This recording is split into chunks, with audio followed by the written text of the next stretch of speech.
लहसुन के समय शीत उपचार से जलोदर क्यों होता है। नमस्ते एवरीवन, मैं सर्वेश कुमार तिवारी आज स्वागत करता हूं आप सबका इस बहुत ही इंटरेस्टिंग टॉपिक पर।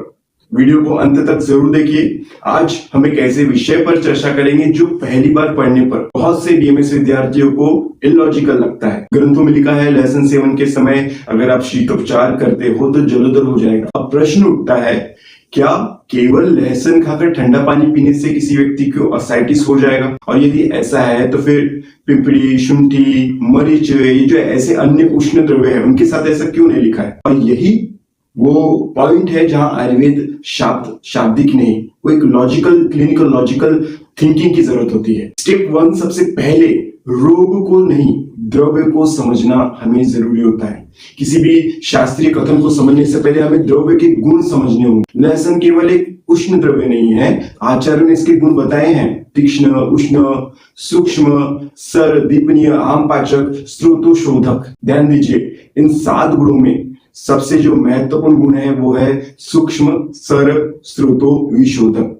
और यहीं पर लहसुन को बाकी जो उष्ण द्रव्य हैं उनसे ये अलग बनाता है। स्टेप नंबर 2, स्रोतो विशोधन। वास्तव में क्या होता है? हम अक्सर कहते हैं ना लहसुन स्रोतस खोलता है या फिर ऐसी कोई दवा स्रोतस खोलती है, लेकिन इसका जो एक्चुअल मीनिंग होता है वो क्या है? कल्पना कीजिए एक शहर की नाली है, वो बहुत सालों से बंद पड़ी है, कचरा, कीचड़ और पानी से एकदम जाम है। अब वहां के जो नगर निगम है उनकी मशीन आती है और वो पूरा जाम हटाने लगती है और उसी समय पानी का प्रवाह एकदम बढ़ जाता है। क्यों? क्योंकि वहां का ब्लॉकेज टूट चुका है। ठीक जो ये है ना, ये फंक्शन ये हमारे लहसुन हमारे शरीर में करता है और ये जो कफ, आम और अवरोध को स्थिर अवस्था से चलित अवस्था में लाता है। इसे आयुर्वेद में दोष उत्क्लेशन या दोष चलन समझते हैं। अब स्टेप नंबर 3 की बारी आती है। अब यदि उसी समय अगर शीतोपचार कर दिया जाए, अब एक दूसरा सीन देखिए, आपने जमी हुई बर्फ पर गर्म पानी डालकर उसे पिघलाना शुरू किया और उसी समय उस पर बर्फ जैसा ठंडा पानी फिर से डाल दिया। अब क्या होगा? पिघलने की प्रोसेस बाधित होगी। ऐसे ही शरीर में भी होता है। लहसुन अग्नि बढ़ा रहा है, स्रोतस खोल रहा है, दोषों को चलित कर रहा है और उसी समय हीम जल, दही और बहुत ज्यादा ठंडी चीजें, ठंडी पेय, शीतोपचार अगर दे दिया जाए तो वे विपरीत गुणों से उसकी प्रक्रिया में बाधा उत्पन्न कर सकते हैं। उसकी जो प्रोसेस है उसमें रुकावट उत्पन्न करेंगे। अब स्टेप 4 की बारी आएगी कि जलोदर का एक्चुअल मीनिंग क्या समझना है। और यहीं पे जो है ना, हम लोग मोस्टली गलती करते हैं, जलोदर शब्द को सीधे मॉडर्न असाइटिस शब्द से जोड़ लेते हैं। लेकिन आयुर्वेद में रोग का नाम कई बार कंप्लीट पैथोलॉजी को, रोग की प्रक्रिया को व्यक्त करता है। जलोदर का जो बेस है ना वो है अग्निमंद, स्रोतोरोध, कफ का संचय, द्रव का संचय, फ्लूइड एक्युमुलेशन, उदक व स्रोतस की विकृति। और यदि चलित दोष सही चैनल से बाहर न जा पाए तो वे फिर से बीच में रुक सकते हैं और यहीं पे रोग की उत्पत्ति जलोदर की दिशा में चली जाती है। और इसका अर्थ ये नहीं कि एक गिलास ठंडा पानी पी लिए और मॉडर्न के अकॉर्डिंग वो असाइटिस बन जाएगा, बिल्कुल नहीं। अब जो मैं बताऊंगा वो स्टेप 5 में समझिए। फिर ये जो लहसुन है ना, फिर केवल लहसुन के साथ ये जो कॉन्ट्राइंडिकेशन है वो क्यों दिया है, बाकी जो उष्ण द्रव्य उसके साथ क्यों नहीं दिया? और यही इस वीडियो का जो है मेन पोर्शन है, मेन क्वेश्चन है।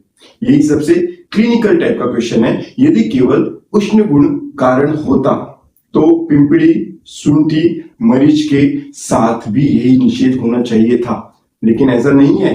क्यों? क्योंकि आयुर्वेद केवल गुण नहीं देखता। एक आयुर्वेद की जो थिंकिंग होती है वो केवल गुण या केवल द्रव्य या कोई सिर्फ एक चीज पर निर्भर नहीं होती है। द्रव्य का समग्र प्रभाव क्या होता है, द्रव्य का कंप्लीट प्रभाव क्या होता है वो देखना पड़ता है। एग्जांपल से समझाऊंगा।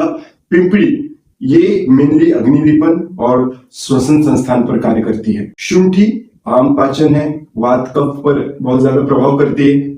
लेकिन लहसुन सूक्ष्म, सर, तीक्ष्ण, स्रोतोवेदी, ये सब जो गुण है इसका एक विशिष्ट संयोजन लहसुन रखता है और यही इसकी खासियत होती है। लास्ट में मॉडर्न के नजरिए से अगर आपको मैं इसकी डेफिनेशन समझाऊं तो ये मेटाबॉलिक एक्टिविटी को प्रभावित करता है, पेरिफेरल वेसोडाइलेशन बढ़ा सकता है, डाइजेस्टिव सिक्रीशंस पर प्रभाव डालता है और दूसरी ओर जो बहुत ठंडे पदार्थ होते हैं वो gastric motility, digestive enzyme activity और लोकल ब्लड फ्लो को इसको हैम्पर करते हैं, इसमें रुकावट करते हैं। इसीलिए मॉडर्न लैंग्वेज में इसे इस प्रकार समझा जा सकता है कि ये एक थेरेपेटिक रिस्पॉन्स को बाधित करता है, थेरेपेटिक रिस्पॉन्स को बाधित हो सकता है। दोस्तों, जब भी आयुर्वेद में किसी द्रव्य के साथ कोई निषेध पड़े, विशेष रूप से कोई निषेध पड़े, तो तुरंत उस पे ये मत सोचिए कि ये अंधविश्वास है या फिर ये पुराने जमाने की बात है, उस समय कुछ भी लिख दिया गया है। अपने दिमाग में कुछ लॉजिकल क्वेश्चंस पूछिए, इस द्रव्य के मुख्य गुण क्या है और जो कॉन्ट्राडिक्टेड पदार्थ है उसके गुण क्या है, और दोनों के मिलने से कौन सी संप्राप्ति, कौन सी घटनाएं बन रही है।